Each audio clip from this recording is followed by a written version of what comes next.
여러분, 이 이야기는 제가 직접 겪은 일이고 단 1%의 거짓도 섞이지 않았음을 먼저 맹세하며 지금도 그때의 기억을 떠올리면 손끝이 떨리고 심장이 조여오는 것 같아 숨을 쉬기가 힘들어지곤 합니다. 정말이지 세상에는 과학적으로 설명할 수 없는 기괴한 일들이 너무나 많다는 것을 여러분도 이 이야기를 통해 꼭 알아주셨으면 좋겠고, 평범했던 제 일상이 어떻게 무너졌는지 그 소름 끼치는 시작을 들려드릴 테니 부디 끝까지 긴장을 늦추지 마세요. 당시 저는 경기도 외곽의 아주 낡고 조용한 빌라에서 홀로 자취하며 매일같이 반복되는 과중한 업무에 지쳐 하루하루를 간신히 버텨내고 있던 평범한 직장인이었음을 먼저 밝힙니다. 재정적으로 넉넉하지 못했던, 저는 항상 저렴한 물건들을 찾아다니는 것이 소소한 일상의 낙이었고, 그날은 유난히도 짙은 안개가 깔린 퇴근길이었는데 평소에는 보이지 않던 좁고 어두운 골목 안쪽에서 희미하게 빛을 내뿜고 있었습니다. 아주 낡은 골동품 가게를 우연히 발견하게 되었을 때 저는 마치 무언가에 강력하게 홀린 사람처럼 가게 안으로 발걸음을 옮길 수밖에 없었고, 그것이 제 인생을 송두리째 바꿔놓을 비극의 시작이 될 줄은 꿈에도 상상하지 못했습니다. 가게 문을 열자마자 코끝을 찌르는 쾌쾌한 곰팡이 냄새와 정체 모를 진한 향 냄새가 뒤섞여 묘한 불쾌감을 주었지만 저는 이상하게도 그 공간에서 눈을 뗄 수가 없었죠. 사방에는 먼지가 뽀얗게 쌓인 낡은 가구들과 출처를 알 수 없는 기괴한 표정의 인형들이 가득 차 있었고, 천장에는 낡은 정우 하나가 위태롭게 깜빡거리며 벽면의 기괴한 그림자들을 길게 만들어내고 있었습니다.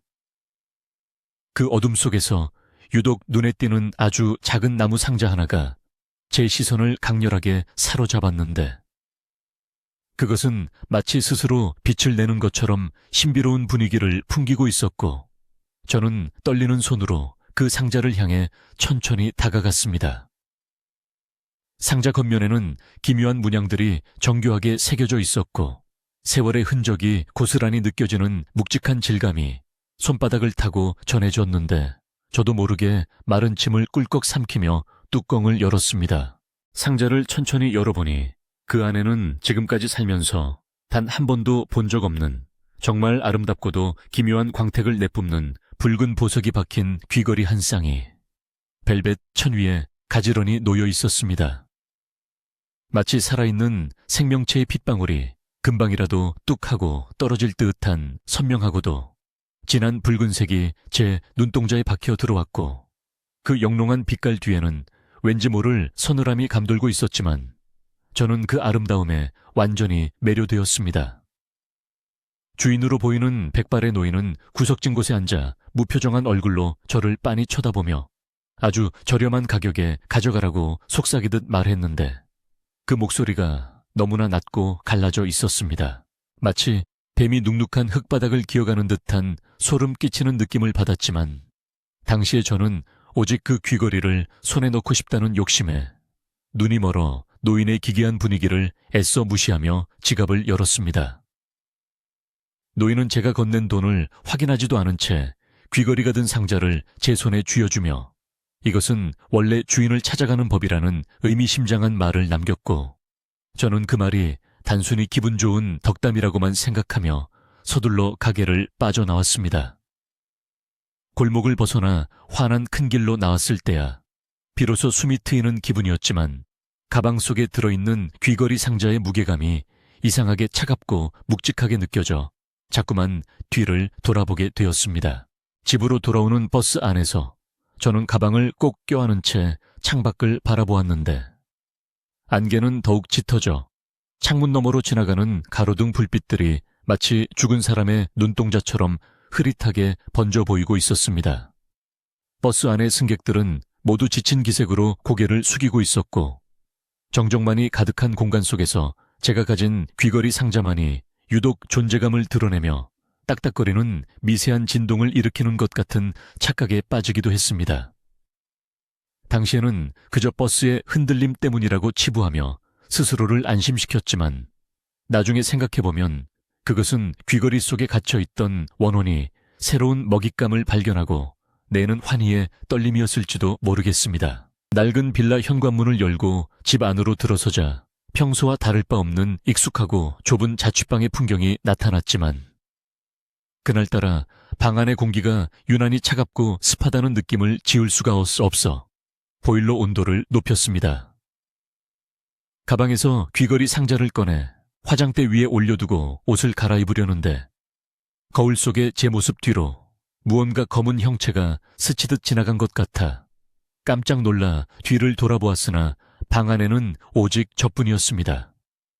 바람 때문에 커튼이 흔들린 것이라고 스스로를 다독이며 화장실로 들어가 세수를 했지만 얼굴에 닿는 물줄기가 마치 누군가의 차가운 손가락처럼 느껴져 소름이 돋아 서둘러 수건으로 얼굴을 닦아냈습니다. 세안을 마치고 나온 저는 다시 화장대 앞에 앉아 그 귀걸이를 자세히 살펴보기 시작했는데 형광등 불빛 아래에서 보는 붉은 보석은 낮보다 더욱 짙은 핏빛을 띠고 있어 왠지 모를 공포감을 자아냈습니다. 귀걸이의 뒷부분은 아주 정교하게 세공된 금속으로 이루어져 있었는데 그것이 마치 날카로운 갈고리처럼 보여 잠시 망설여졌지만 결국 유혹을 이기지 못하고 제 귓볼에 귀걸이를 가까이 가져가 천천히 밀어 넣었습니다. 차가운 금속이 살을 뚫고 들어오는 순간 평소보다 훨씬 강렬한 통증이 느껴지며 머릿속이 핑 도는 어지러움을 느꼈고 거울 속 제 귀에서는 아주 작은 핏방울 하나가 흘러내려 붉은 보석과 합쳐졌습니다.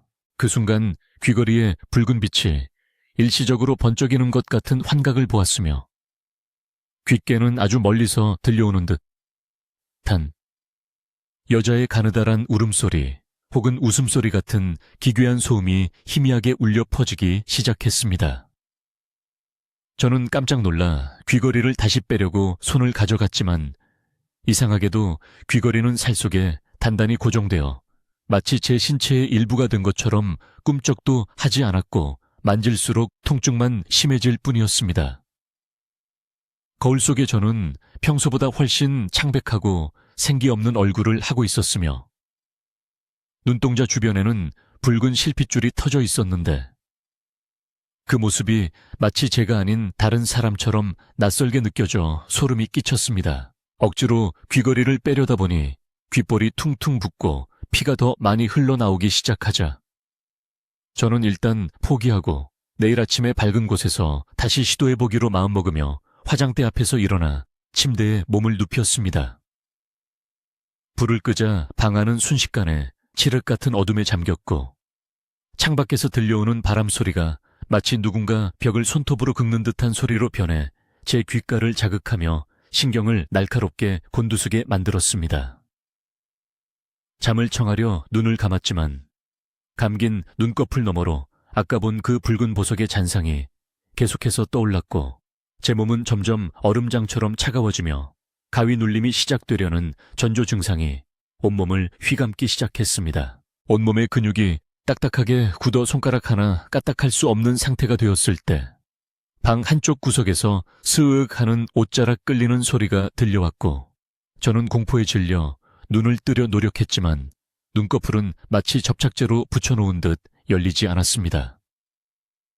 제 귓가에서는 누군가 아주 거칠고 뜨거운 숨을 몰아쉬는 소리가 생생하게 들려왔고 그 숨결에서는 골동품 가게에서 맡았던 그 쾌쾌하고 비릿한 냄새가 진동하여 구역질이 날 정도로 저를 괴롭혔습니다. 그리고 곧이어 차갑고 딱딱한 무언가가 제 뺨을 타고 내려와 귀걸이가 걸린 귀 주변을 어루만지기 시작했는데 그것은 인간의 손가락이라고 하기에는 너무나 가늘고 길며 끝이 날카로운 금속성의 감촉이었습니다. 그 정체 모를 존재는 제 귀걸이를 만지며 아주 기분 나쁜 낮은 웃음소리를 내뱉었고 저는 비명을 지르고 싶었지만 입 밖으로는 오직 마른 신음만이 흘러나올 뿐 아무런 저항도 할 수 없는 무력한 상태로 밤을 지새워야 했습니다. 시간이 얼마나 흘렀을까? 창밖에서 희미하게 새벽빛이 비치기 시작하자 저를 짓누르던 무거운 압박감이 썰물처럼 빠져나갔고 저는 땀에 흠뻑 젖은 채 벌떡 일어나 불을 켜고 화장대 거울로 달려갔습니다.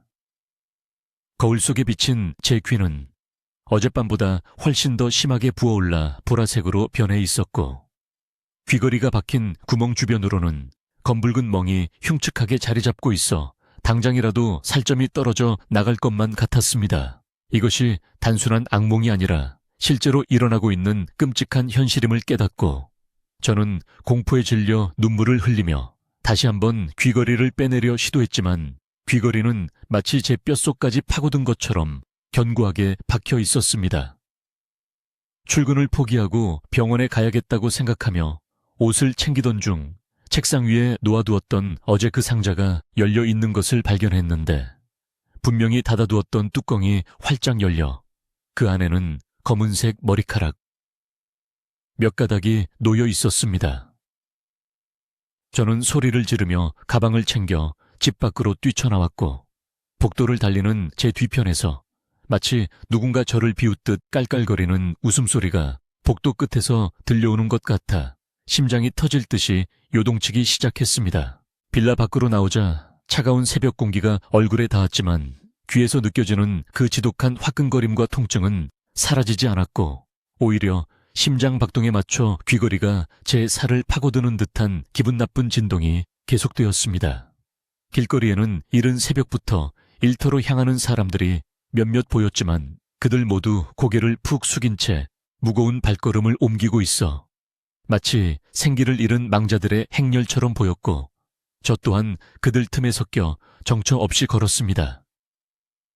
저는 제가 겪고 있는 이 비현실적인 고통이 단순히 우연인지 아니면 그 골동품 가게 노인이 설계한 함정인지 알 수 없었지만, 분명한 것은 제 일상이 이미 돌이킬 수 없는 어둠 속으로 발을 들였다는 사실이었습니다. 근처의 큰 병원 응급실을 찾아가 의사에게 귀걸이를 빼달라고 애원했지만, 의사는 제 귀의 상태를 보더니 안색이 창백해지며 이것은 일반적인 염증이 아니라 조직이 괴사하고 있는 것 같다는 충격적인 진단과 함께 정밀 검사가 필요하다고 말했습니다. 수술용 가위와 집게가 제 귀에 닿을 때마다 비명이 절로 터져나왔고, 의료진들도 당황하며 귀걸이가 마치 살아있는 것처럼 도구를 밀어낸다고 수근거리는 소리가 제 귓가를 맴돌아 정신이 아득해지는 것을 느꼈습니다. 결국 마취제를 주입받고 의식을 잃어가는 순간에도 제 시야의 끝에는 수술실 조명 사이로 그 붉은 귀걸이가 피처럼 붉게 타오르며 저를 비웃는 환영이 선명하게 보여 저는 깊은 절망의 구렁텅이로 빠져들었습니다. 수술실에서의 기억은 단편적이고 기괴한 조각들로 남아있는데, 마취 중에도 저는 계속해서 환청에 시달렸으며 제 주변을 서성이는 의사와 간호사들의 목소리가 마치 지옥에서 울려 퍼지는 망자들의 신음처럼 변질되어 들려왔습니다. 누군가 제 귀를 강하게 잡아당기며 날카로운 칼로 도려내는 듯한 끔찍한 통증이 느껴졌지만 몸은 청은망은 무거워 손끝 하나 움직일 수 없었고, 제 무의식 속에서는 그 붉은 귀걸이가 거대한 눈동자로 변해 저를 노려보고 있었습니다. 그 눈동자는 저에게 끊임없이 속삭였는데, 그것은 인간의 언어가 아닌 짐승의 울부짖음 같기도 하고 피 끓는 원망이 가득 담긴 저주 같기도 해서 저는 영혼이 조각조각 부서지는 듯한 극한의 공포를 경험해야만 했습니다. 정신을 차렸을 때는 이미 해가 중천에 떠 있었고 제 귀에는 두꺼운 붕대가 칭칭 감겨 있었는데, 간호사는 귀걸이를 제거하는 데 성공했지만 상처가 너무 깊어 흉터가 남을 것이라는 위로 아닌 위로를 건네며 약을 처방해 주었습니다. 제거된 귀걸이를 확인하고 싶어 물어보았지만 간호사는 이상하게도 말을 아끼며 폐기물함에 버렸다는 말만 되풀이했고, 저는 그 눈빛에서 형언할 수 없는 두려움과 불쾌감을 읽을 수 있어 더 이상 묻지 못하고 병원을 나섰습니다. 병원 문을 나서는 제 발걸음은 여전히 무거웠고, 귀에서는 제거되었어야 할 귀걸이의 그 묵직한 무게감이 여전히 느껴지는 것 같아 자꾸만 붕대 위로 손을 가져갔으나 붕대 너머로 느껴지는 것은 오직 차가운 진물과 통증뿐이었습니다. 집으로 돌아가는 길에 저는 다시 그 골동품 가게를 찾아가 노인에게 따지고 싶었지만 어제 분명히 지나갔던 그 골목은 아무리 찾아도 보이지 않았고 그 자리에는 그저 낡은 담벼락과 쓰레기 더미만이 가득 쌓여 있을 뿐이었습니다. 저는 제 기억이 조작된 것인지 아니면 귀신에게 홀렸던 것인지 혼란스러워하며 머리를 감싸쥐고 그 자리에 주저앉았고 지나가는 사람들은 저를 미친 사람 보듯 쳐다보며 멀리 피해가는 모습이 마치 거대한 벽에 갇힌 기분이었습니다.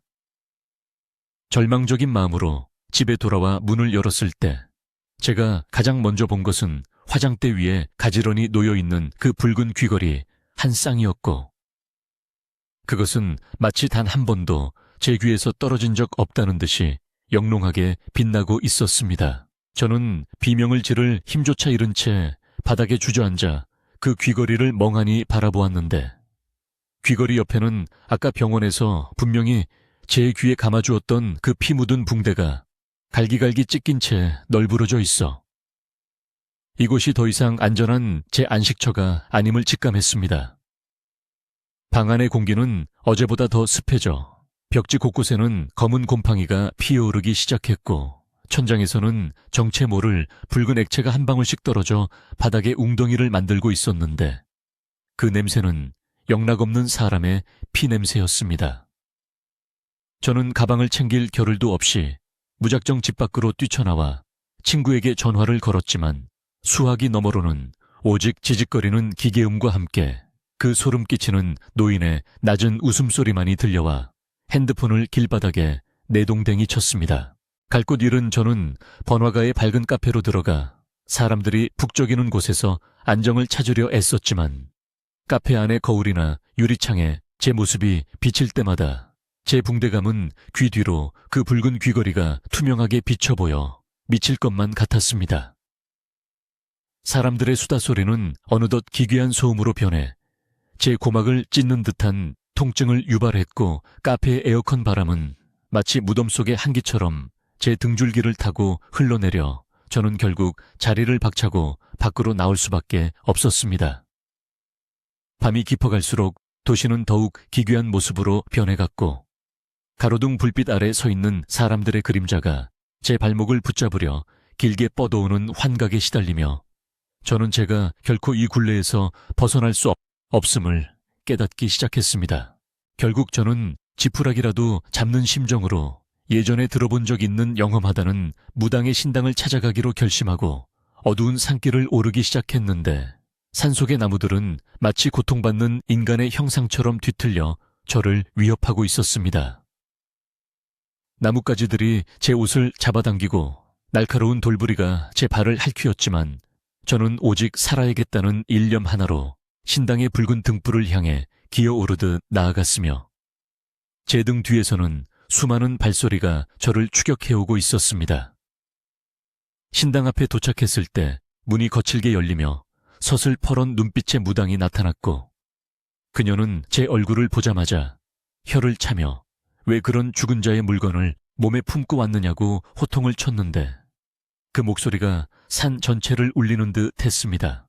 무당은 제 귀에 감긴 붕대를 거칠게 풀어 헤쳤고 그 아래에는 제거된 줄 알았던 귀걸이가 다시 제 살을 뚫고 들어가 주변 조직을 검게 부패시키고 있는 참혹한 광경이 드러나 저는 그대로 정신을 잃고 바닥으로 쓰러졌습니다.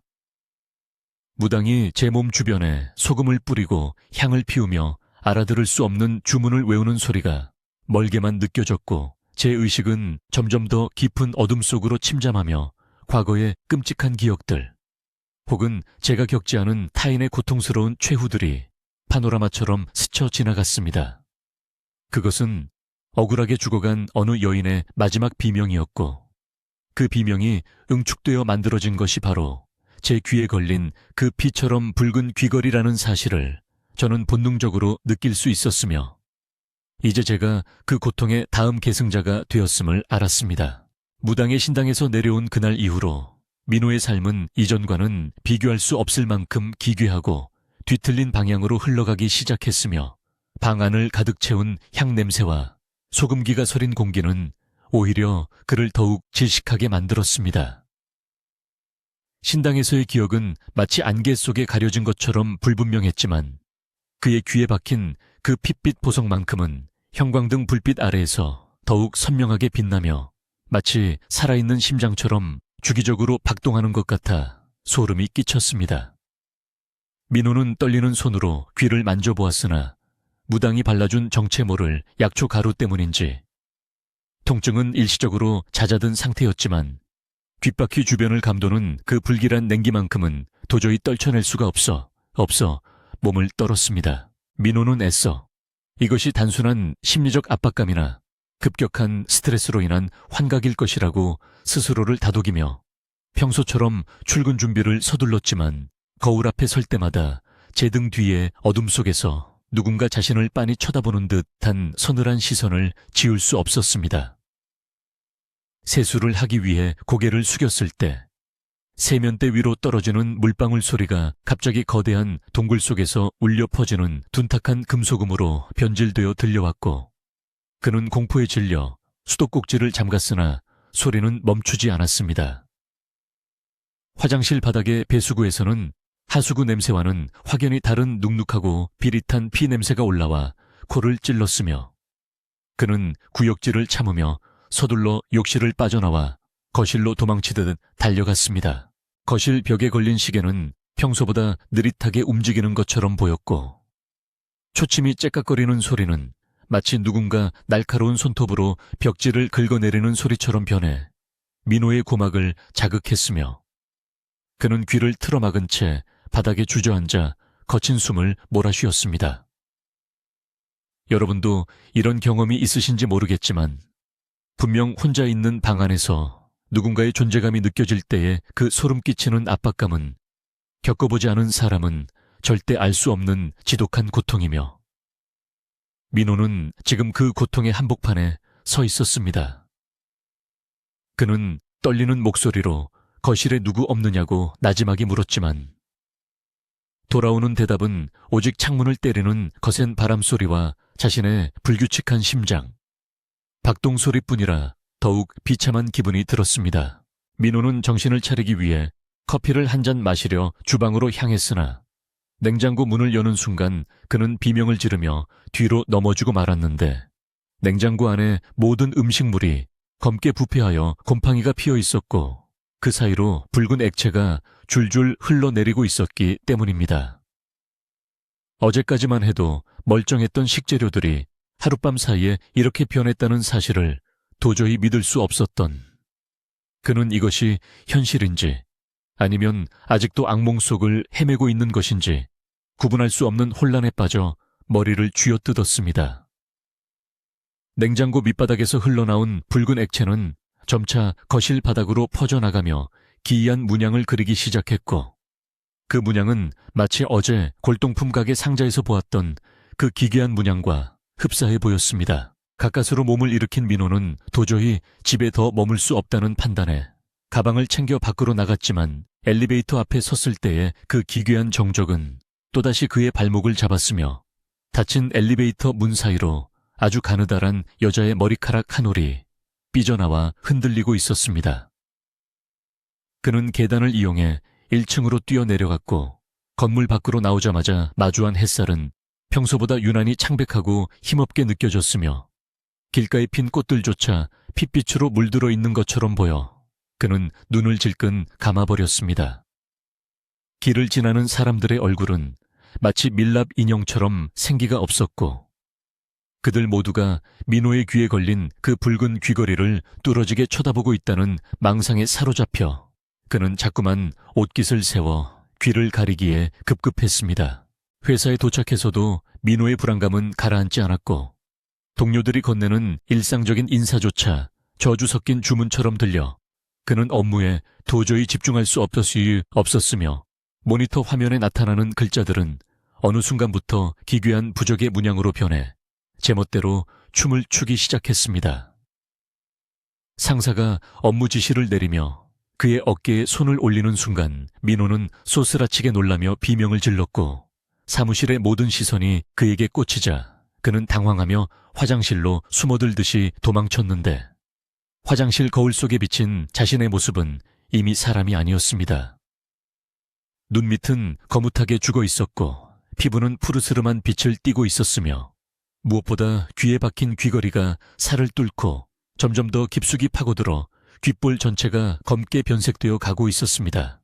민호는 화장실 칸 안에 들어가 문을 잠그고 병이 위에 앉아 흐느껴 울기 시작했는데 그때 옆 칸에서 누군가 나지막하게 노래를 흥얼거리는 소리가 들려왔고 그 멜로디는 아주 오래전 장례식장에서나 들어보았을 법한 구슬프고도 기괴한 곡조였습니다. 노래는 점점 더 가까워지며 민호가 있는 칸의 벽을 타고 넘어오는 것 같았고 이윽고 낮은 가림막 아래로 하얀 소복을 입은 듯한 여자의 발이 보였는데 그 발에는 신발도 없이 피멍이 가득 든 채로 바닥을 기어오듯 움직이고 있었습니다. 그는 숨을 죽인 채 발을 병이 위로 올리고 들키지 않으려 노력했지만 여자의 목소리는 이제 문 바로 앞에서 내 귀걸이 돌려줘 라고 속삭이며 문고리를 거칠게 흔들어대기 시작했습니다. 민호는 공포에 질려 눈을 감고 제발 환각이기를 기도했지만 문이 부서질 듯 흔들리는 진동과 함께 칸막이 너머로 차가운 손가락들이 삐져나와 그의 머리카락을 잡아당기기 시작했고 그는 단발마의 비명을 지르며 문을 박차고 화장실 밖으로 뛰쳐나갔습니다. 사무실로 돌아온 그는 짐을 챙길 겨를도 없이 무단이탈을 감행하며 건물 밖으로 달아났고 등 뒤에서는 여전히 그 기괴한 노랫소리와 비웃음 소리가 환청처럼 따라붙어 그의 정신을 피폐하게 만들었으며 그는 무작정 인근의 대학병원을 향해 달리기 시작했습니다. 과학적이고 논리적인 설명이 필요했던 그는 정신과라도 좋으니 이 끔찍한 현상을 멈춰줄 누군가를 간절히 찾았지만 병원으로 가는 길은 왜 이리도 멀고 험난한지 가도 끝이 없는 미로처럼 느껴졌습니다. 병원 대기실에 앉아 순서를 기다리는 동안에도 민호는 주변의 모든 소음에 극도로 민감해졌으며 옆 사람의 숨소리조차 거대한 폭풍처럼 들려와 귀를 틀어막았고 대기실 벽에 붙은 건강 포스터 속의 인물들이 하나둘씩 고개를 돌려 그를 비웃는 환각에 시달려야 했습니다. 간호사가 그의 이름을 불렀을 때 그는 거의 실성한 사람처럼 진료실로 뛰어들어갔고 의사에게 자신의 귀를 보여주며 이 귀걸이를 당장 제거해달라고 울부짖었지만 의사는 당혹스러운 표정으로 민호의 귀에는 아무런 귀걸이도 달려있지 않다는 충격적인 대답을 내놓았습니다. 민호는 분명히 자신의 손끝에 느껴지는 그 딱딱하고 차가운 보석의 감촉을 의사에게 증명하려 했으나 의사의 눈에는 오직 심하게 짓무르고 염증이 생긴 평범한 상처만이 보일 뿐이었습니다. 의사는 민호에게 극심한 스트레스로 인한 급성 정신병적 증세가 의심된다며 입원을 권유했지만 민호는 의사가 그 여자와 한패라고 생각하며 진료실을 뛰쳐나왔고 병원 복도를 달리는 그의 시야에는 이제 현실과 환상이 뒤섞여 형용할 수 없는 지옥도가 펼쳐지고 있었습니다. 복도의 환자들은 모두 머리에 구멍이 뚫린 채 피를 흘리고 있었고 천장에서는 붉은 실들이 거미줄처럼 내려와 사람들의 목을 휘감고 있었으며 그 실들의 끝은 모두 민호의 귀에 박힌 보석으로 연결되어 일제히 그를 끌어당기는 듯했습니다. 그는 병원 정문을 빠져나와 정신없이 도로로 뛰어들었고 경적 소리와 타이어 마찰음이 고막을 찢는 듯한 고통을 주었지만 그는 오직 이 끔찍한 공간에서 벗어나야 한다는 생각뿐이었습니다. 한참을 달리다 보니 어느덧 해는 뉘엿뉘엿 저물어 사방에 짙은 그림자가 깔리기 시작했고 그는 자신이 어디에 와 있는지조차 모르는 낯선 골목길 한복판에 멈춰 섰는데 그곳은 놀랍게도 처음 그 귀걸이를 샀던 골동품 가게가 있던 그 골목과 너무나도 닮아 있었습니다. 민호는 홀린 듯 골목 안쪽으로 발걸음을 옮겼고 어제는 보이지 않았던 그 낡은 간판이 희미한 가로등 불빛 아래에서 기분 나쁘게 흔들리고 있는 것을 발견했으며 그는 무언가에 이끌리듯 가게 문을 열고 안으로 들어갔습니다. 가게 안은 어제보다 더 어둡고 무거운 공기가 감돌고 있었으며 백발의 노인은 어제와 똑같은 자세로 구석에 앉아 있었는데 그의 눈동자는 이제 초점이 없이 텅 비어 있어 마치 박제된 시체처럼 보였습니다. 민호가 노인에게 다가가 이 귀걸이가 대체 무엇이냐고 소리치며 귀를 보여주자 노인은 서서히 입가에 기괴한 미소를 띄우며 그것은 주인의 피를 마셔야만 빛나는 눈물이라고 쉰 목소리로 대답했고 그 순간 가게 안의 모든 물건들이 일제히 소리를 내며 흔들리기 시작했습니다. 노인의 등 뒤로 어둠 속에서 수많은 손이 뻗어나와 민호의 몸을 결박했고 그는 비명을 지르며 저항했지만 손들은 마치 끈적끈적한 늪처럼 그를 옥죄어 왔으며 귀걸이에서는 이제 참을 수 없는 열기가 뿜어져 나와 그의 뇌를 태우는 듯 단 고통을 주었습니다. 노인은 천천히 자리에서 일어나 민호에게 다가왔고 그의 손에는 날카롭게 갈린 녹슨 가위가 들려 있었는데 노인은 그 가위로 민호의 귀를 통째로 잘라내려는 듯이 허공에서 가위질을 해대며 광기 어린 웃음을 터뜨렸습니다. 민호는 극한의 공포 속에서 초인적인 힘을 발휘해 결박을 풀고 가게 밖으로 뛰쳐나왔지만 등 뒤 비에서 들려오는 가위질 소리는 멈추지 않고 마치 바로 귓가에서 들리는 것처럼 생생하게 울려 퍼졌으며 그는 이제 자신이 도망칠 곳이 아무데도 없다는 사실을 뼈저리게 깨달았습니다. 골목을 빠져나오자 다시 익숙한 도시의 풍경이 나타났지만 사람들의 눈에는 민호의 모습이 보이지 않는 듯 그를 그대로 통과해 지나갔고 그는 자신이 살아있는 사람들의 세계에서 소외되어 죽은 자들의 영역으로 서서히 침식되어 가고 있음을 느꼈습니다. 그는 자신의 집으로 돌아가기 위해 택시를 잡으려 했지만 택시 기사들은 모두 목이 꺾인 채 운전대를 잡고 있었고 차 안에는 이미 수많은 원혼이 가득 차 있어 그는 차마 발을 들여놓을 수 없었습니다. 결국 그는 피투성이가 된 발로 밤거리를 헤매다 자신의 빌라 앞에 도착했고 건물 외벽에는 수천 개의 붉은 귀걸이들이 다닥다닥 붙어 기괴한 빛을 내뿜으며 그를 환영하고 있었는데 그 광경은 마치 거대한 괴물의 피부를 보는 것 같아 구역질이 치밀어 올랐습니다. 민호는 계단을 오르며 자신의 방으로 향했고 층마다 서 있는 주민들의 영혼은 일제히 그를 향해 어서 와, 우리랑 같이 놀자라고 속삭이며 손을 뻗었지만 그는 눈을 감고 오직 자신의 방 안으로 숨어들기 위해 필사적으로 문을 열었습니다. 방 안으로 들어서자마자 그는 문을 걸어 잠그고 빗장을 질렀지만 방 안의 공기는 이미 차가운 물속에 잠긴 것처럼 무겁고 축축했으며 천장에서는 끊임없이 붉은 액체가 떨어져 그의 옷을 적시고 있었습니다. 그는 침대 밑으로 기어들어가 몸을 웅크린 채 밤이 지나가기만을 기다렸지만 침대 밑의 어둠 속에는 이미 누군가 기다리고 있었고 차가운 손이 그의 발목을 잡아채며 어둠 속으로 끌어당기기 시작했는데 그것은 어제 보았던 그 소복 입은 여자의 손이었습니다. 여자는 민호의 귀에 입술을 갖다 대고 아주 차갑고 축복적인 어조로 이제 너도 내 일부가 될 거야 라고 속삭였고 그 순간 귀걸이의 보석이 박힌 소리를 내며 깨지더니 그 안에서 수만 마리의 붉은 벌레들이 쏟아져 나와 그의 온몸을 뒤덮었습니다. 벌레들은 그의 살을 파고들며 혈관을 타고 뇌로 향했고 민호는 온몸이 갈기갈기 찢기는 고통 속에서 의식을 잃어갔으며 그의 방 밖에서는 다시 그 노인의 낮은 웃음소리가 복도를 가득 메우며 울려 퍼지고 있었습니다. 다시 눈을 떴을 때는 해가 중천에 떠 있는 한낮이었지만 민호의 방 안은 여전히 한밤중처럼 어두웠고 창문 밖의 세상은 마치 멈춰버린 사진처럼 정지된 상태로 아무런 소리도 들리지 않았으며 그는 자신이 시간의 틈새에 갇혀버렸다는 공포감에 휩싸여 비명을 질렀습니다. 하지만 그의 입에서는 비명 대신 검붉은 피가 섞인 가래만이 끓어 넘쳤고 거울을 보니 자신의 양쪽 귀는 이미 사라진 채 흉측한 구멍만이 뚫려 있었으며 그 구멍 안에서는 여전히 그 붉은 보석들이 눈동자처럼 깜빡거리며 그를 조롱하고 있었습니다.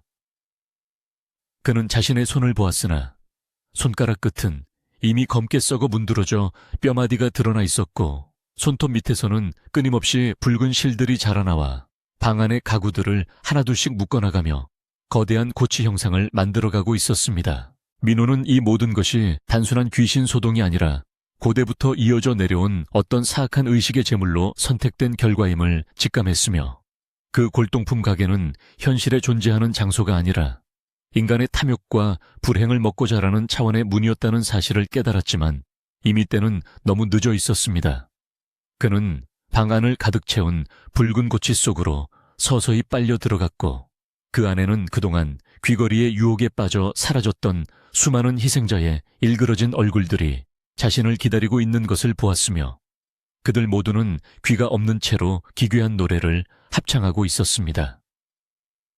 고치 안은 따뜻하면서도 지독한 악취가 진동했고 민호의 몸은 점차 녹아내려 다른 희생자들의 살점과 합쳐지기 시작했으며 그는 자신의 존재가 사라져가는 공포 속에서도 이상한 안도감을 느끼는 자신을 발견하고 소스라치게 놀랐습니다.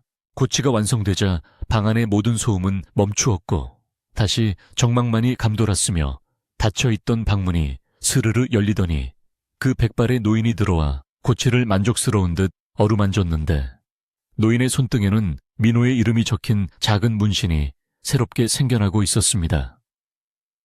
노인은 고치 안에서 가장 밝게 빛나는 붉은 보석 한 쌍을 조심스럽게 꺼내어 다시 작은 나무 상자에 담았고 상자 뚜껑을 닫으며 다음은 누구일까? 라고 혼잣말을 내뱉은 뒤 안개처럼 서서히 사라졌으며 방 안에는 오직 찢긴 붕대 조각들만이 흩날리고 있었습니다.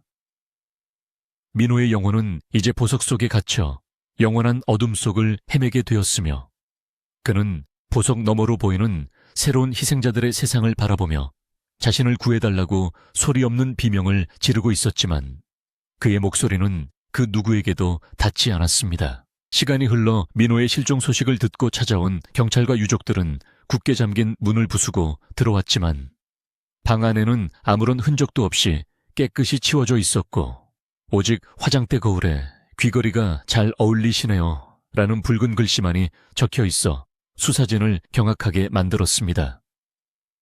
경찰은 폐쇄회로 화면을 샅샅이 뒤졌지만 민호가 빌라로 들어오는 모습만 찍혔을 뿐 나가는 모습은 어디에도 보이지 않았고 그가 마지막으로 방문했다는 골동품 가게, 골목은 지도상에도 존재하지 않는 빈터라는 사실이 밝혀지며 수사는 미궁 속으로 빠지게 되었습니다. 사람들은 이 사건을 도시전설의 하나로 치부하며 잊어갔지만 그로부터 며칠 뒤 다른 지역의 낡은 골목 안쪽에서 또다시 희미한 빛을 내뿜는 골동품 가게가 나타났고 그곳의 진열대 위에는 새로운 주인을 기다리는 붉은 귀걸이가 놓여 있었습니다. 이야기를 듣고 있는 여러분, 혹시 지금 여러분의 귓가가 간지럽거나 누군가 뒤에서 입김을 부는 듯한 느낌이 들지 않으신가요?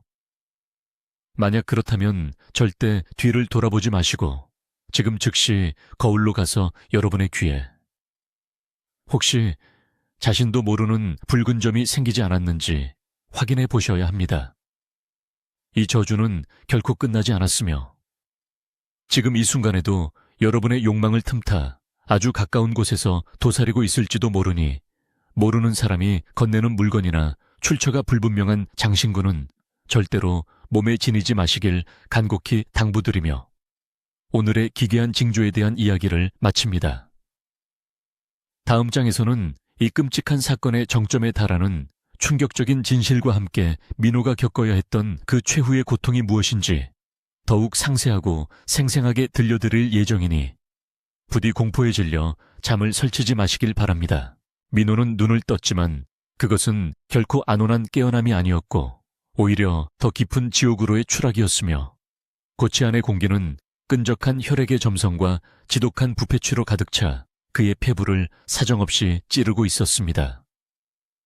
사방은 온통 핏빛 실들로 촘촘하게 얽혀 있어 몸을 조금이라도 움직이려 하면 날카로운 바늘 수천 개의 동시에 찔리는 듯한 극심한 통증이 전신을 휘감았고 그의 고막에는 수천 명의 망자가 한꺼번에 울부짖는 듯한 기괴한 소음이 쉴 새 없이 몰아쳐 정신을 아득하게 만들었습니다.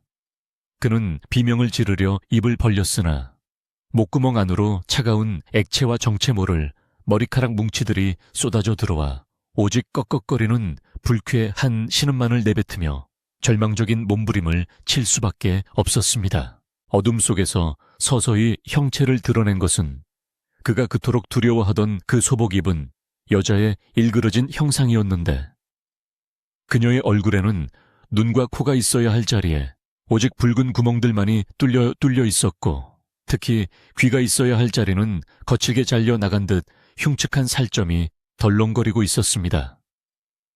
그녀는 민호의 얼굴 가까이 다가와 썩은 고기 냄새가 진동하는 숨결을 내뱉으며 가느다란 손가락을 뻗어 민호의 귀를 어루만졌는데, 그 손길은 마치 얼음장처럼 차가우면서도 끈적거리는 불쾌한 감촉을 남기며 민호의 온몸에 소름이 돋게 만들었습니다. 여자는 낮은 저음으로 나의 아름다운 조각이 드디어 완성되었구나 라고 속삭였고, 그 목소리는 뇌세포 하나하나를 긁어내리는 듯한 금속성의 날카로움을 담고 있어 민호는 극한의 공포를 느꼈습니다. 그때 어디선가 챙그랑하며 금속이 부딪히는 소름 끼치는 소리가 들려왔고, 민호의 시야 끝에는 녹슨 가위 한 자루가 허공을 떠다니며 서서히 자신을 향해 다가오는 것이 보였는데, 그 가위 날에는 검게 굳은 핏자국이 겹겹이 쌓여 있어 그동안 얼마나 많은 희생자를 거쳐왔는지 짐작게 했습니다.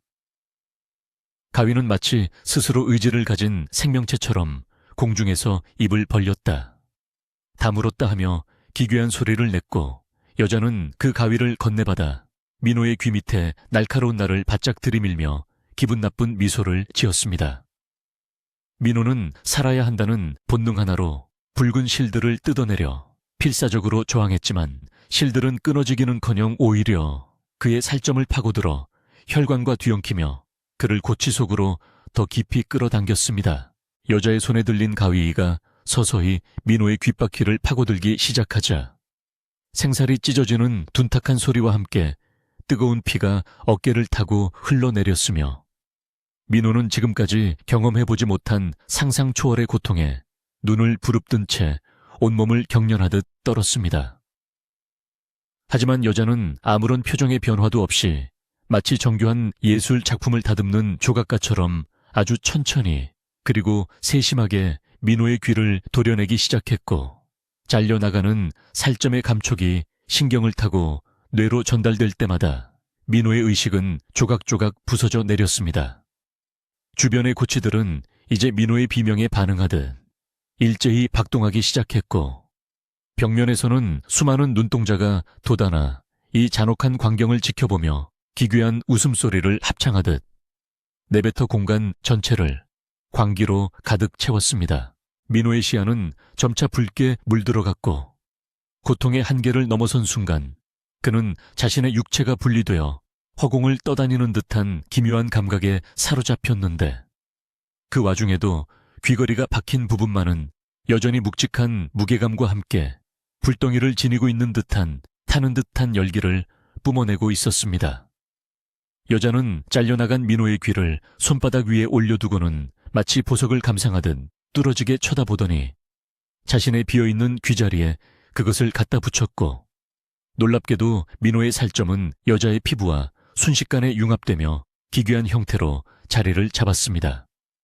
여자는 만족스러운 듯 깔깔거리며 웃음을 터뜨렸는데, 그 웃음소리가 커질수록 방 안의 붉은 실들은 더욱 날뛰며 민호의 나머지 신체 부위들까지 탐욕스럽게 조여오기 시작해 그는 이제 죽음보다 더한 공포를 직면했습니다. 절망의 끝에서 민호는 문득 무당이 신당에서 했던 죽은 자의 물건은 살아있는 자의 피로만 씻어낼 수 있다 는 의미심장한 말을 떠올렸고, 그는 마지막 남은 힘을 쥐어짜 자신의 손가락을 깨물어 흐르는 피를 귀걸이가 박힌 구멍 안으로 강제로 밀어넣기 시작했습니다. 자신의 피가 귀걸이의 붉은 보석에 닿는 순간 보석은 비명을 지르는 듯한 고주파의 소음을 내며 부르르 떨기 시작했고, 여자는 당황한 듯 비명을 지르며 민호에게서 멀어지려 했으나 이미 민호의 피는 보석의 핵까지 침투하여 그 사악한 마력을 정화하듯 뜨겁게 타올랐습니다. 보석에서는 검은 연기가 뿜어져 나오며 여자의 손을 태우기 시작했고 고치를 이루고 있던 붉은 실들도 하나둘씩 타버리며 재가 되어 바닥으로 흩날리는 기적 같은 광경이 펼쳐졌습니다.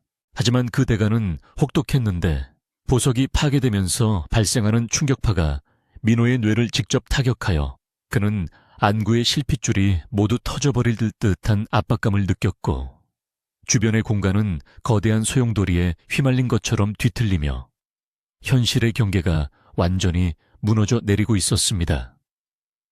여자는 얼굴이 흉측하게 녹아내리면서도 끝까지 민호의 발목을 놓지 않으려 발악했고 그녀의 손톱이 민호의 뼈를 긁는 소름 끼치는 소리가 지하 깊은 곳에서 울려 퍼지는 지옥의 종소리처럼 들려와 그는 정신을 잃지 않으려 자신의 허벅지를 찌르며 버텼습니다. 천장에서는 이제 붉은 액체가 아니라 거대한 돌덩이와 낡은 가구들이 쏟아져 내려 공간을 메우기 시작했고 민호는 무너져 내리는 환각의 잔해 속에서 탈출구를 찾기 위해 필사적으로 바닥을 기었습니다. 간신히 환각의 틈새를 뚫고 정신을 차렸을 때 민호는 자신의 방바닥에 피투성이가 된 채 쓰러져 있었고 그의 양쪽 귀는 이미 형체를 알아볼 수 없을 만큼 훼손되어 있었지만 그토록 자신을 괴롭히던 붉은 귀걸이는 흔적도 없이 사라져 있었습니다. 방 안은 폭풍이 휩쓸고 간 듯 엉망진창이었고 벽지에는 수많은 손톱 자국과 함께 알 수 없는 부적의 문양들이 검게 타버린 채 남겨져 있어 그간의 사투가 결코 단순한 꿈이 아니었음을 증명하고 있었습니다. 그는 떨리는 손으로 거울을 보려 했으나 거울은 이미 수만 조각으로 깨져 바닥에 흩어져 있었고 파편 속에 비친 자신의 일그러진 얼굴은 이제 살아있는 사람이라기보다는 무덤에서 갓 파헤쳐진 시체와 다를 바 없는 참혹한 모습이었습니다. 민호는 신음하며 현관문으로 향했지만 문은 밖에서 누군가 단단히 걸어 잠근 듯 꿈쩍도 하지 않았고 복도에서는 여전히 그 노인의 낮은 웃음소리와 함께 수많은 사람의 발소리가 자신의 방 앞에서 멈추는 것이 들려와 그는 다시 공포에 질려 구석으로 몸을 숨겼습니다. 문틈 사이로 스며드는 연한 안개는 이제 방 안을 가득 채우며 차가운 습기를 머금었고 그 안개 속에서 수많은 원혼의 형상이 나타났다. 사라지기를 반복하며 민호의 이름을 나지막이 부르는 소리가 사방에서 메아리쳐 그의 고립감을 더욱 극대화했습니다. 그는 이것이 진정한 끝이 아니라 보석의 마력이 자신을 영원한 공포의 굴레 속에 가두기 위한 또 다른 트릭일지도 모른다는 생각에 사로잡혀 머리를 벽에 찌우며 이 지옥 같은 현실에서 깨어나기를 간절히 소원했습니다. 시간이 얼마나 흘렀는지 알 수 없는 정적 속에서 민호는 창밖을 내다보았지만 창문 너머의 세상은 온통 검은색으로 칠해진 듯 아무런 빛도 들어오지 않았고 오직 멀리서 들려오는 정체모를 종소리만이 세상이 멸망한 듯한 분위기를 자아내고 있었습니다. 그는 방 안에 낡은 라디오를 켰지만 채널마다 들려오는 것은 찌직거리는 소음과 함께 고통에 찬 사람들의 비명뿐이었고 가끔 들려오는 아나운서의 목소리는 당신은 이미 죽었습니다 라는 말만 무한히 반복하고 있어 민호는 라디오를 던져 부숴버렸습니다. 그는 자신이 지금 있는 이 방이 실제 자신의 집인지 아니면 귀걸이가 만들어낸 영원한 정신적 감옥인지 구분할 수 없는 지경에 이르렀으며 서서히 무너져가는 자아를 붙잡기 위해 자신의 팔에 날카로운 조각으로 이름을 새겨 넣기 시작했습니다. 그때 갑자기 벽면이 갈라지며 그 골동품 가게에 노인이 다시 나타났는데 그의 손에는 민호에 잘려나간 귀가 담긴 유리병이 들려 있었고 노인은 그것을 흔들며 네가 바친 공약물 덕분에 우리는 더 강력해졌다. 고 조소 섞인 목소리로 말하며 민호의 절망을 비웃었습니다. 노인은 민호에게 다가와 그의 머리를 쓰다듬으며 이제 너는 이 방의 수호자가 되어 영원히 이곳을 지키게 될 것이라는 저주를 내뱉었고 그 말이 끝나자마자 민호의 몸은 서서히 가구와 뒤섞이며 딱딱하게 굳어가는 끔찍한 변이가 시작되었습니다. 민호는 자신의 다리가 바닥과 융합되고 팔이 의자의 다리로 변해가는 과정을 생생하게 목격하며 비명을 질렀지만 그의 목소리는 이미 가구의 삐걱거리는 소음으로 변해 아무에게도 전달되지 못하는 비참한 처지가 되었습니다. 방 안이 모든 가구는 사실 이전에 이 방에 머물렀던 희생자들의 신체였다는 사실을 깨달은 순간 민호는 말할 수 없는 혐오감과 공포에 휩싸였으며 자신이 앉아있던 침대와 옷장들이 사실은 죽은 자들의 살점과 뼈로 이루어져 있었다는 진실에 구역질이 치밀어 올랐습니다. 노인은 민호의 눈동자만을 남겨둔 채 그의 얼굴 전체를 나무 질감으로 덮어버렸고 민호는 이제 움직일 수 없는 가구가 되어 이 방에서 벌어질 앞으로의 비극들을 영원히 지켜봐야 하는 가혹한 운명에 처하게 된 것입니다. 노인은 방을 나가며 불을 껐고 어둠 속에서 민호는 옆에 있는 다른 가구들이 내뱉는 미세한 신음소리를 들으며 자신이 결코 혼자가 아니라는 사실에 더욱 극심한 공포를 느끼며 소리 없는 눈물을 흘려야만 했습니다. 며칠 후 이 방에는 아무것도 모르는 새로운 세입자가 들어왔고 그는 민호의 눈동자가 박힌 그 낡은 의자를 보며 참 고풍스럽고 예쁜 의자네 라고 말하며 그 위에 주저앉았는데 민호는 자신의 척추 위로 전해지는 타인의 무게감을 느끼며 형언할 수 없는 수치심과 고통에 몸부림쳤습니다. 새로운 세입자는 가방에서 작은 상자를 꺼내 화장대 위에 올려두었는데 그 안에는 놀랍게도 민호가 파괴했다고 생각했던 그 붉은 귀걸이가 단 한 군데의 흠집도 없이 다시 영롱하게 빛나며 놓여 있었고 민호는 그 광경을 보며 이 저주의 연쇄가 결코 끊어지지 않았음을 깨달았습니다. 세입자가 귀걸이를 귀에 가져가는 순간 민호는 그만두라고 소리치고 싶었지만 그의 입에서는 오직 의자가 삐걱거리는 작은 소리만이 흘러나왔고 새로운 비극의 서막은 그렇게 다시 한번 잔인하게 시작되고 있었습니다. 귀걸이가 새로운 세입자의 살점을 파고드는 그 순간 방 안의 공기는 다시 한번 싸늘하게 식어갔고 민호는 거울 속에 비친 자신의 비참한 모습과 귀걸이에 홀린 세입자의 광기, 어린 눈빛을 동시에 바라보며 이 공간 자체가 살아있는 거대한 식인 괴물이라는 사실을 비로소 완벽하게 이해하게 되었습니다. 세입자는 귀에서 흐르는 피를 보며 황홀한 표정을 지었고 그 피는 바닥을 타고 흘러 민호의 몸인 의자의 다리를 적셨으며 민호는 타인의 뜨거운 선혈이 자신의 존재를 더럽히는 감각에 미칠 것 같은 발작을 일으켰으나 겉으로는 그저 고요한 가구의 모습일 뿐이었습니다. 어둠 속에서 다시 나타난 그 소복 입은 여자는 이제 세입자의 뒤에서 어깨를 감싸 안으며 다음 수확을 준비하고 있었고 민호는 이 무한히 반복되는 공포의 목격자가 되어 영원히 고통받아야 한다는 사실에 정신이 완전히 붕괴되어 갔습니다. 방 안의 시간은 기묘하게 뒤틀려 밤이 지나도 해가 뜨지 않았고 오직 귀걸이에 붉은 빛만이 방 안을 비추는 유일한 광원이 되어 공간을 핏빛으로 물들였으며 세입자는 점차 민호가 겪었던 그 환각과 통증의 경로를 그대로 밟아가며 서서히 무너져가고 있었습니다. 민호는 가구로서의 감각이 예민해져 세입자의 심장 박동과 혈관의 흐름까지 느낄 수 있었고 그가 느끼는 공포가 커질수록 자신의 나무 몸체 안에서도 알 수 없는 생명력이 꿈틀거리며 자신을 더욱 기괴한 존재로 탈바꿈시키고 있음을 직감했습니다. 이제 이 방은 하나의 거대한 생물체가 되어 새로운 먹잇감을 소화시키고 있었고 민호는 그 소화기관의 일부가 되어 타인의 고통을 양분 삼아 존재를 유지해야 하는 끔찍한 기생적 삶에 순응해가는 자신을 발견하고 소스라치게 놀라며 자아를 잃지 않으려 애썼습니다.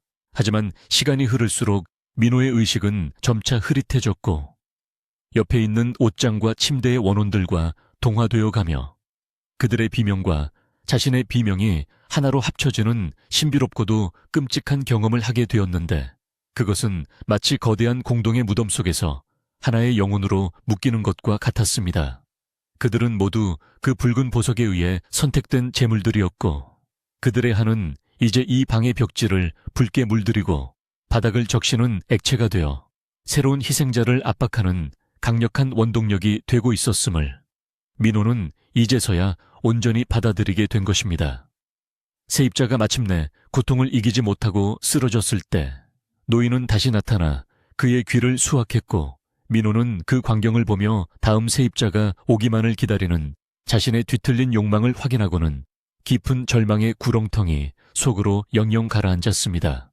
여러분, 지금 이 이야기를 듣고 있는 여러분이 앉아있는 의자나 침대는 과연 안전하다고 생각하시나요?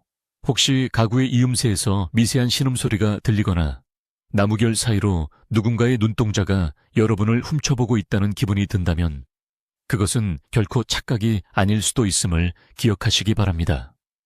민호는 지금도 어딘가의 낡은 빌라 방 안에서 누군가의 무게를 견디며 다음 희생자가 나타나 이 끔찍한 귀걸이의 유혹에 빠지기를 조용히 기도하고 있을지도 모르며, 그 대상은 바로 오늘 밤 이 이야기를 듣고 있는 당신이 될 수도 있습니다. 공포는 멀리 있는 것이 아니라 우리가 매일 사용하는 평범한 가구와 장신구 속에 숨어 숨을 죽이고 기회를 엿보고 있다는 사실을 부디 잊지 마시고, 오늘 밤은 주변의 물건들을 다시 한번 꼼꼼히 살펴보시길 권해드립니다. 이제 이 끔찍한 사건의 배후에 숨겨진 더 깊은 역사와 그 노인의 정체, 그리고 민호가 가구로 변해버린 이후에 벌어진 더 충격적인 후일담이 다음 장에서 펼쳐질 예정이니 마음의 준비를 단단히 하시고, 이 어둠의 연쇄가 어떻게 현대 사회의 구석구석까지 뻗어나갔는지 그 실체를 확인하시기 바랍니다. 붉은 귀걸이의 전설은 이제 단순한 괴담을 넘어 우리 모두의 일상을 위협하는 실존적인 위협으로 다가오고 있으며, 그 진실을 마주하는 순간 여러분은 다시는 이전의 평범했던 삶으로 돌아갈 수 없게 될지도 모른다는 경고를 미리 전해드리는 바입니다. 침묵하는 가구들의 비명이 들려오는 그 방의 문이 다시 열리는 순간 여러분은 진정한 공포가 무엇인지 비로소 깨닫게 될 것이며, 그곳에서 기다리고 있는 민호의 마지막 메시지를 듣게 될 것입니다. 1970년대 인천의 한 낡은 금은방에서 벌어졌던 전설적인 살인사건의 실체가 드러나기 시작하면서 이 끔찍한 저주의 기원은 단순한 도시 전설을 넘어선 잔혹한 역사적 사실로 우리 앞에 다가왔습니다. 당시 사건은 피해자들의 귀가 모두 정교하게 도려내진 상태로 발견되어 세상을 경악하게 만들었으나, 범인은 끝내 잡히지 않았고 그가 수집했던 수십 쌍의 장신구 중 유독 이 붉은 귀걸이만이 혈흔과 원한을 머금은 채 사라졌던 것입니다. 무당은 민호의 영혼이 갇힌 그 방을 바라보며 이 귀걸이가 사실은 단순한 보석이 아니라 죽은 자의 마지막 비명을 가두어 빚어낸 사악한 영매의 그릇임을 뒤늦게 깨닫고는 깊은 탄식을 내뱉었습니다. 당시 사건의 유일한 생존 증언에 따르면 범인은 평소 조용하고 인자한 성품으로 알려진 금은방 주인 노인이었으나, 그는 어느 날 밤 정체 모를 악령의 빙이 되어 자신의 가게를 찾은 손님들을 무참히 살해했습니다. 그는 특히 결혼을 앞두고 예물을 고르러 온 젊은 여성들을 표적으로 삼았으며, 그녀들의 가장 행복한 순간을 가장 끔찍한 절망으로 바꾸어 놓는 것에 광적인 집착을 보였다고 기록되어 있습니다. 민호가 샀던 그 붉은 귀걸이는 원래 진한 루비였으나 살해당한 여인의 선혈이 보석의 미세한 틈새로 스며들면서 영원히 마르지 않는 핏빛을 띠게 되었고, 그날 이후로 스스로 주인을 선택하는 저주받은 물건이 된 것입니다. 이 끔찍한 살인마는 단순히 목숨을 빼앗는 것에 그치지 않고 피해자들의 귀를 수집하여 지옥의 신들에게 바치는 의식을 거행했으며, 그 과정에서 잘려나간 귀들은 보석과 결합하여 산자의 생기를 빨아먹는 괴물로 변해갔습니다. 무당은 이 저주를 풀기 위해서는 최초 희생자의 뼈를 찾아 정화해야 한다고 말했지만, 그 금은방 자리는 이미 수십 년 전 화재로 소실되어 지금은 흔적조차 찾을 수 없는 폐허가 되어버린 상태였습니다. 민호의 의식은 가구 속에 갇힌 채 이 모든 과거의 잔상들을 환영처럼 지켜보며 자신이 얼마나 거대하고 뿌리 깊은 악의 굴레에 발을 들였는지 깨닫고는 영혼이 타들어가는 듯한 고통을 느꼈습니다. 과거의 영상 속에서 노인은 붉은 귀걸이를 보며 너는 영원히 배고픈 눈동자가 되어 세상의 모든 소리를 삼킬 것이다 라고 주문을 외웠고 그 순간 보석 안에서 수천 개의 실핏줄이 돋아나며 살아 움직이는 것을 목격할 수 있었습니다.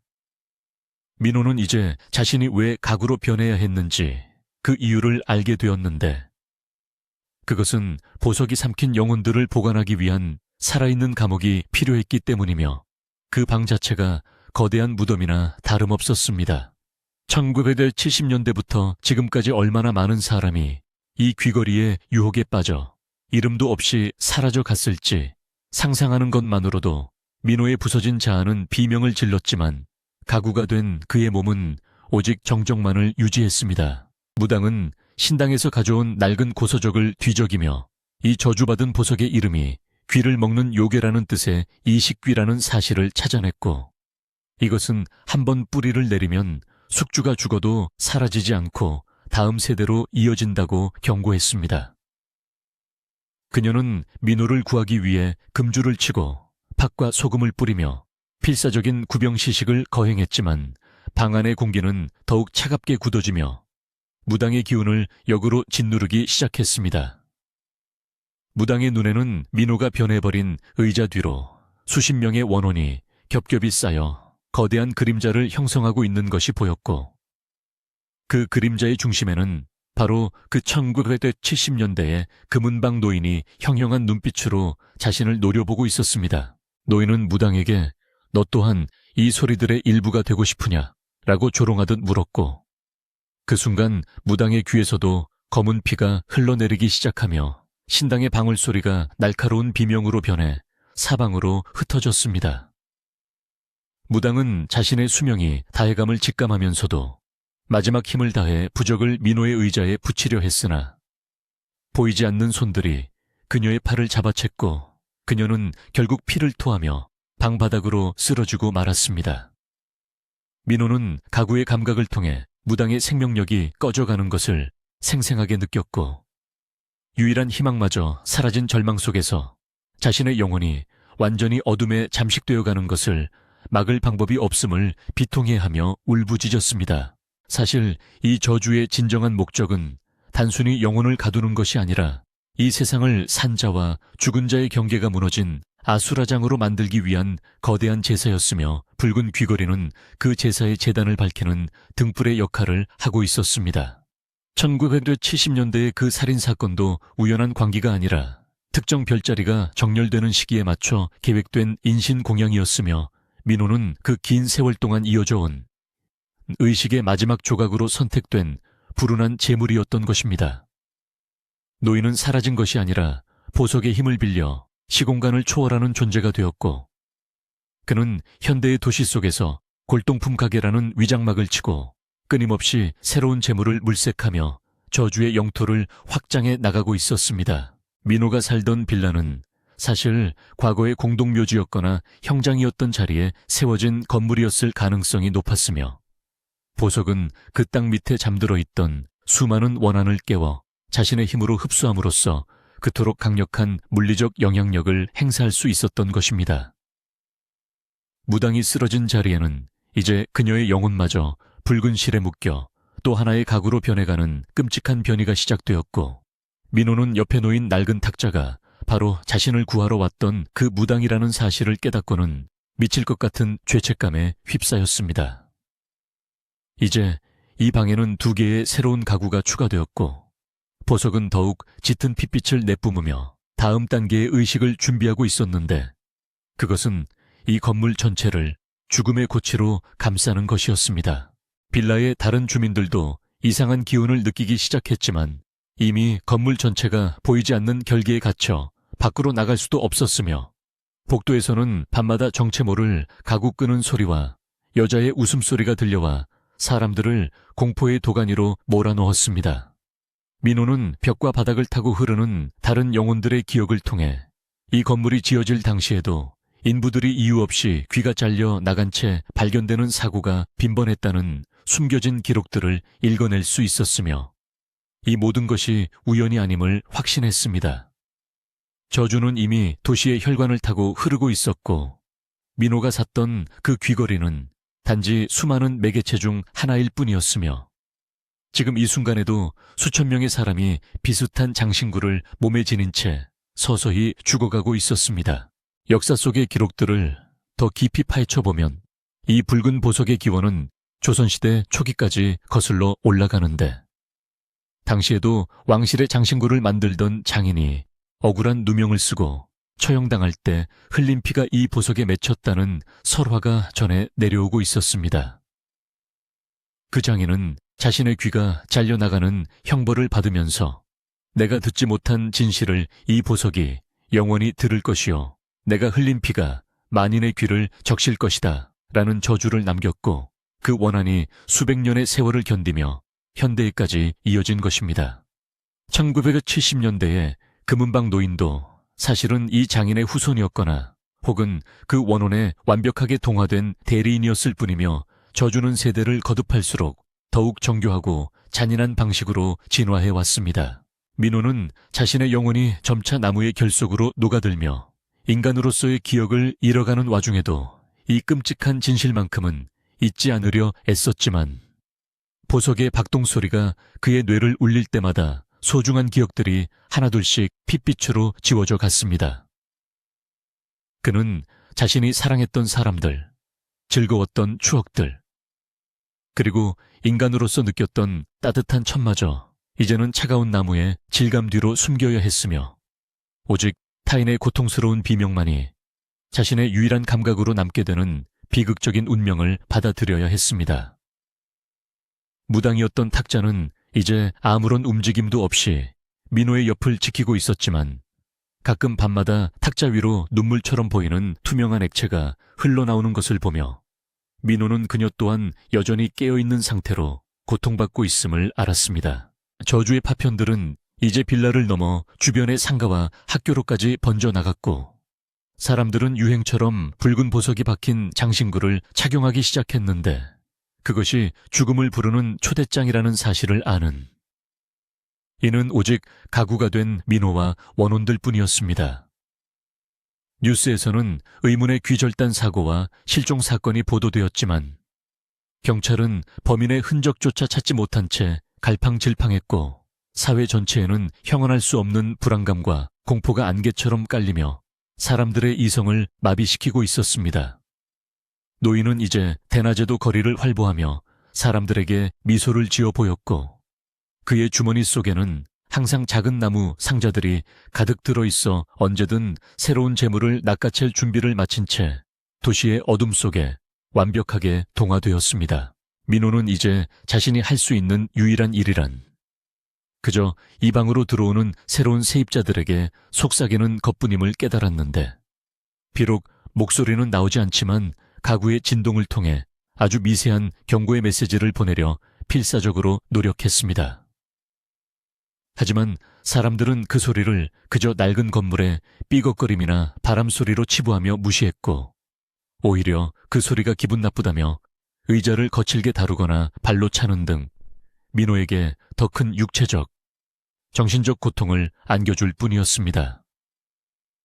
고통이 심해질수록 민호의 원한 또한 깊어져 갔고, 그는 어느덧 자신도 모르게 새로운 세입자가 빨리 저주에 걸려 자신과 같은 처지가 되기를 바라는 사악한 마음이 싹트는 것을 발견하고는 스스로의 변화에 소스라치게 놀라며 절망했습니다. 이것이 바로 저주가 원하는 진정한 결과였는데, 희생자가 또 다른 가해자가 되고 피해자가 악령의 수족이 되어 원한의 연쇄를 끊임없이 이어가는 것이야말로 이 붉은 귀걸이가 세상에 존재하는 단 하나의 이유이자 목적이었던 것입니다. 1970년대의 금은방 노인도 처음에는 평범한 사람이었을 것이며, 그 또한 누군가의 저주에 휘말려 제물이 되었다가 결국 악의 화신으로 거듭난 것일지도 모른다는 생각이 들자 민호는 이 거대한 악의 순환 구조 앞에서 무력감을 느꼈습니다. 이제 민호의 눈동자는 의자의 장식처럼 굳어져 가고 있었지만, 그의 내면에서는 여전히 뜨거운 분노와 슬픔이 소용돌이치고 있었으며, 그것은 언젠가 이 건물을 통째로 태워버릴 만큼 강력한 불씨가 되어 어둠 속에서 조용히 때를 기다리고 있었습니다. 무당의 탁자 위에 놓여있던 낡은 방울이 어느 날 밤 스스로 딸랑거리며 짧은 소리를 냈을 때 민호는 그것이 그녀가 남긴 마지막 퇴마의 신호임을 직감했고 그는 자신의 온 영혼을 모아 의자의 다리를 부러뜨려 세입자를 넘어뜨림으로써 귀걸이를 착용하지 못하게 방해했습니다. 비록 그 대가로 민호의 몸인 의자는 산산조각이 나버렸지만 그는 자신의 파괴를 통해 한 사람의 생명을 구했다는 사실에 생전 처음 느껴보는 평온함을 맛보았고 부서진 나무 조각들 사이로 그의 영혼이 잠시나마 자유를 얻어 허공을 떠다녔습니다. 하지만 보석은 곧바로 반응하여 부서진 나무 조각들을 다시 자석처럼 끌어당겨 더 기괴하고 뒤틀린 형상으로 민호를 재조립했고 그는 이제 이전보다 훨씬 더 끔찍한 고통 속에서 다시 한번 감금의 시간을 시작해야 했습니다. 이 끈질긴 저주의 역사는 결코 한 개인의 희생으로 멈출 수 있는 것이 아니었으며 그것은 인류의 역사와 함께해온 탐욕과 증오의 결정체였기에 민호는 이제 자신을 넘어서는 더 큰 힘이 개입하지 않는 한 이 지옥은 영원히 계속될 것임을 깨달았습니다. 방 안의 벽장 속에서는 예전에 사라졌던 아이들의 귀신이 나타나 민호의 부서진 몸을 어루만지며 위로해 주었지만 그들의 손길마저 차가운 저주의 기운을 담고 있어 민호는 슬픔조차 온전히 누릴 수 없는 비참한 존재가 되어버렸습니다. 이제 이야기는 그 종막을 향해 달려가고 있으며 민호가 마지막으로 목격한 것은 노인이 빌라 옥상에 올라가 붉은 귀걸이를 하늘 높이 치켜들며 도시 전체를 향해 기괴한 축복을 내리는 소름 끼치는 광경이었습니다. 빌라에 기괴한 소동이 잦아들고 아침 해가 떠올랐을 때 경찰들이 들이닥친 그 방에는 아무런 혈흔도 시체도 남아있지 않았으며 오직 민호가 쓰던 낡은 의자와 가구들만이 무거운 정적 속에 놓여있을 뿐이었습니다. 수사관들은 실종된 민호의 행방을 찾기 위해 방 안을 샅샅이 뒤졌지만 지문 하나 발견되지 않는 완벽한 청결 상태에 당혹감을 감추지 못했고 벽지에 남았던 그 수많은 손톱 자국과 붉은 낙서들도 마법처럼 사라져버린 뒤였기에 수사는 시작부터 난항을 겪게 되었습니다. 사건 현장을 보존하던 경찰 중 한 명은 공기가 너무 차갑다며 창문을 열려 했지만 창문은 마치 벽의 일부가 된 것처럼 꿈쩍도 하지 않았고 그 너머로 보이는 바깥 풍경은 왠지 모르게 흐릿하고 왜곡되어 보여 불길한 기운을 자아냈습니다. 민호의 의식은 여전히 그 낡은 의자의 나무결 사이에 스며들어 있었지만 이제는 그 누구에게도 자신의 존재를 알릴 수 없는 영원한 침묵의 형벌을 받고 있었으며 경찰들이 의자를 증거물로 옮기려 할 때마다 비명을 질렀으나 밖으로는 오직 기분 나쁜 마찰음만이 흘러나왔습니다. 형사 중 한 명은 의자의 등받이에 사람의 눈동자를 닮은 기이한 온기가 박혀 있는 것을 보고 소름이 돋아 잠시 손을 떼었으나 이내 단순한 나무 문이라고 치부하며 거칠게 트럭에 실어 날랐고 민호는 그렇게 자신의 안식처였던 집을 떠나 차갑고 어두운 경찰서 증거물 보관소로 향하게 되었습니다. 그는 트럭의 진동을 느끼며 자신과 함께 실린 다른 가구들 역시 한때는 누군가의 이웃이었을 영혼들이라는 사실을 깨닫고는 형언할 수 없는 슬픔과 동질감을 동시에 느끼며 눈물을 흘리고 싶었지만 나무로 된 몸에서는 집조차 나오지 않았습니다. 사건을 담당했던 베테랑 박 형사는 서구 깊숙한 곳에서 1970년대에 발생했던 인천 금은방 살인사건의 먼지 쌓인 파일을 찾아냈고 그 기록 속에 등장하는 범인의 몽타주가 민호가 묘사했던 그 골동품 가게, 노인과 소름 끼칠 정도로 일치한다는 사실을 발견하고는 온몸에 전율을 느꼈습니다.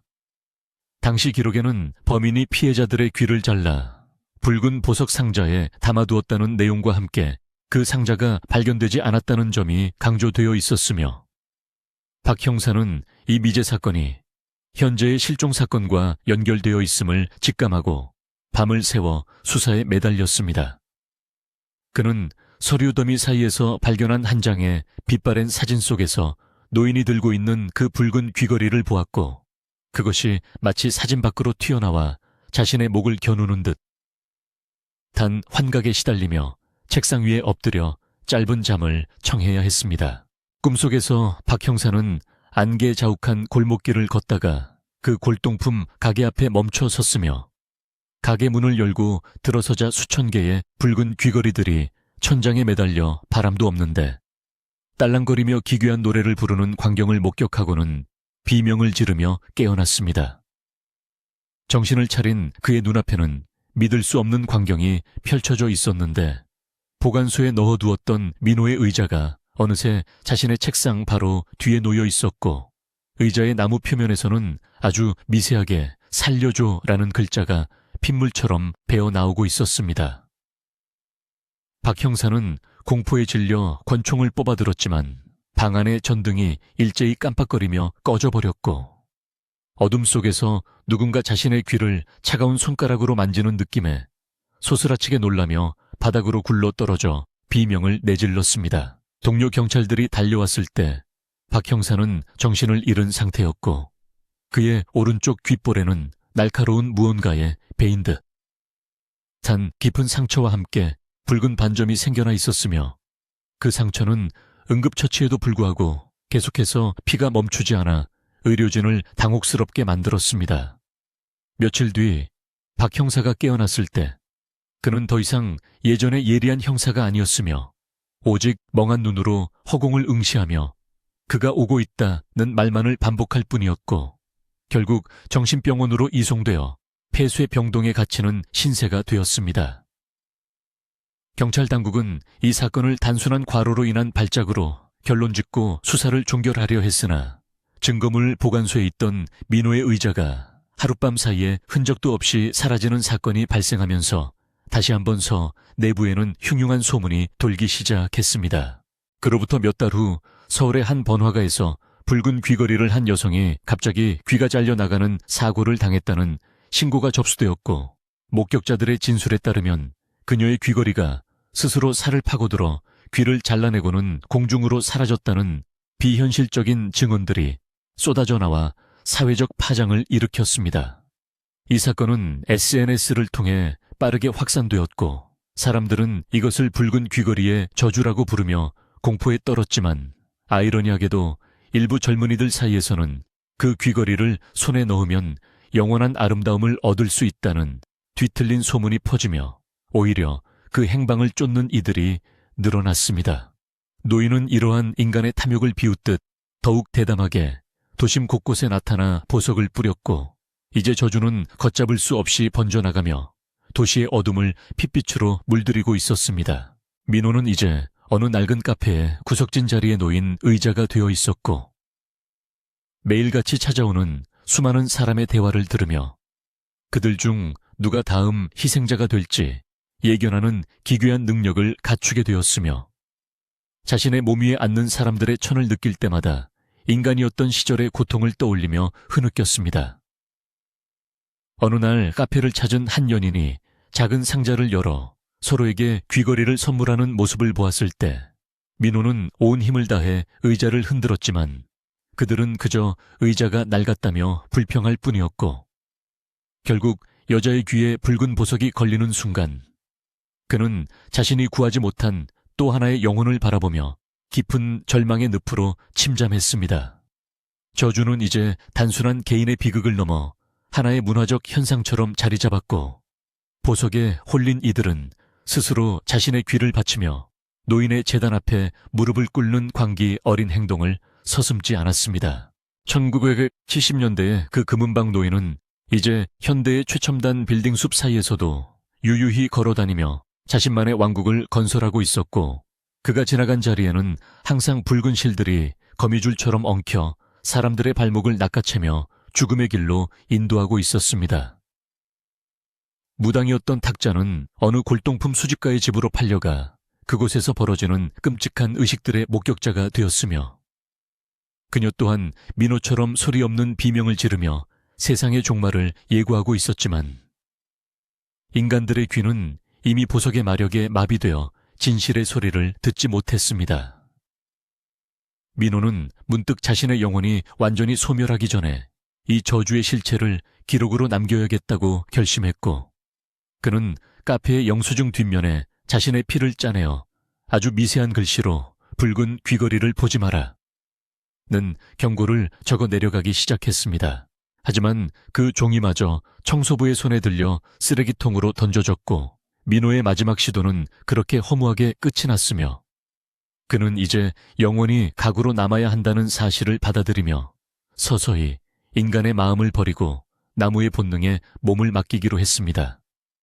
여러분, 지금 이 순간에도 여러분의 친구나 연인이 선물한 그 아름다운 붉은 보석이 혹시 여러분의 귓불을 차갑게 식히고 있지는 않은지 확인해 보시고, 만약 거울 속에 비친 보석이 눈동자처럼 깜빡인다면 그것은 이미 늦었다는 신호임을 기억하시기 바랍니다. 이 이야기는 여기서 끝이 나지만 붉은 귀걸이의 행진은 지금도 계속되고 있으며 다음 장소는 바로 여러분이 가장 편안하게 쉬고 있는 그 방의 침대 밑이 될 수도 있다는 사실을 결코 잊어서는 안 됩니다. 민호의 의식은 이제 완전히 희미해져 카페의 소음 속으로 사라졌고 그의 자리를 대신할 새로운 가구들이 매일같이 세상에 태어나고 있으며 그들은 모두 한때는 우리와 같은 꿈을 꾸고 사랑을 속삭였던 평범한 사람들이었다는 진실만이 어둠 속에 남아 있습니다.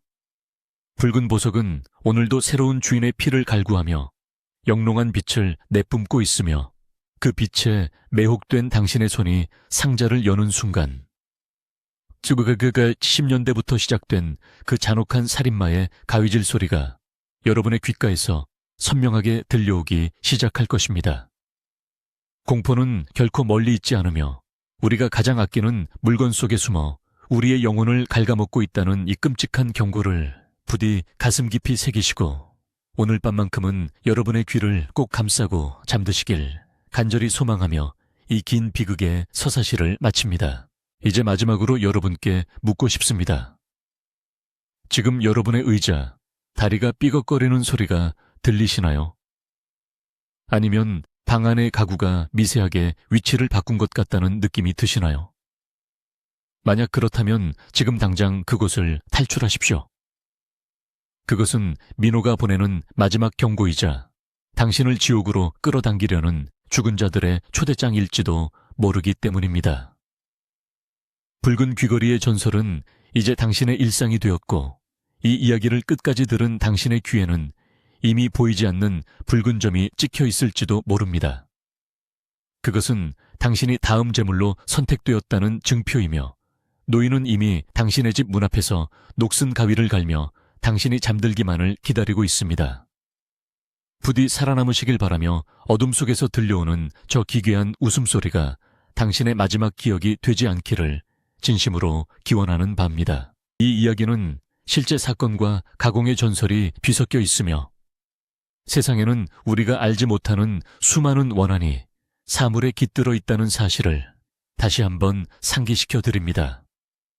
민호의 행방은 영원히 묘연하지만 그가 남긴 공포의 파편들은 지금도 우리 주변을 맴돌며 경각심을 일깨워주고 있습니다. 붉은 보석의 유혹에 빠지지 마시고 고인의 물건이나 출처를 알 수 없는 장신구는 절대로 탐내지 마시길 바랍니다. 당신의 욕심이 부른 화가 결국 당신의 귀를 앗아가고 영혼을 가구 속에 가두는 끔찍한 결과를 초래할 수 있음을 명심하시길 바랍니다.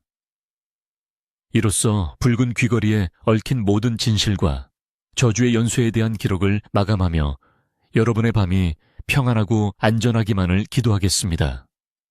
다음번에 또 다른 기괴한 이야기로 다시 만날 때까지 부디 무사히 살아계시길 바랍니다. 마지막 에필로그로 어느 낡은 일기장에서 발견된 문구를 들려드리며 끝맺으려 합니다. 귀가 없는 자만이 진실을 듣고 눈이 없는 자만이 공포를 보리라. 붉은 달이 뜨는 밤 그가 찾아오면 너의 귀를 바쳐 영원한 안식을 얻으라. 이 소름 끼치는 구절이 누구의 필체인지는 아무도 모르지만 그 글귀 위에는 마르지 않은 붉은 핏자국이 선명하게 남아있었다고 전해집니다. 이 이야기가 단순한 허구로 남길 바라시는 여러분께는 죄송한 말씀이지만 지금 여러분의 귓바퀴를 타고 흐르는 그 차가운 전율은 결코 착각이 아니며 여러분의 등 뒤에서 느껴지는 시선 또한 그 노인의 거실 확률이 매우 높다는 것을 다시 한번 강조해 드립니다. 이제 불을 끄고 잠자리에 드실 시간이지만 부디 오늘 밤만큼은 귀걸이를 빼고 귀를 단단히 막고 주무시길 바랍니다. 진정한 공포는 이제부터 시작이니까요. 이 모든 이야기는 1970년대 인천의 차가운 금은방 바닥에서 시작되어 민호의 낡은 빌라를 거쳐 지금 여러분의 귓가까지 도달했습니다. 이제 이 저주의 다음 경로는 여러분의 선택에 달려 있습니다. 보석의 아름다움 뒤에 숨겨진 그 날카로운 가위날을 기억하며 여러분의 소중한 삶을 지켜내시길 바랍니다. 이야기의 끝은 항상 새로운 시작을 내포하고 있으며 붉은 귀걸이는 지금 이 순간에도 누군가의 손바닥 위에서 기분 나쁜 온기를 내뿜으며 새로운 주인을 유혹하고 있을 것입니다. 그 주인이 당신이 아니길 바라며 이 긴 여정을 마칩니다. 수많은 영혼의 비명이 담긴 이 기록이 여러분에게 작은 경고가 되었기를 바라며 칠흑 같은 어둠 속에서 소리 없이 웃고 있을 그 노인의 그림자를 항상 경계하시길 바랍니다. 마지막으로 민호의 말을 전합니다. 나를 잊지 말아줘. 그리고 절대 그 귀걸이를 차지 마.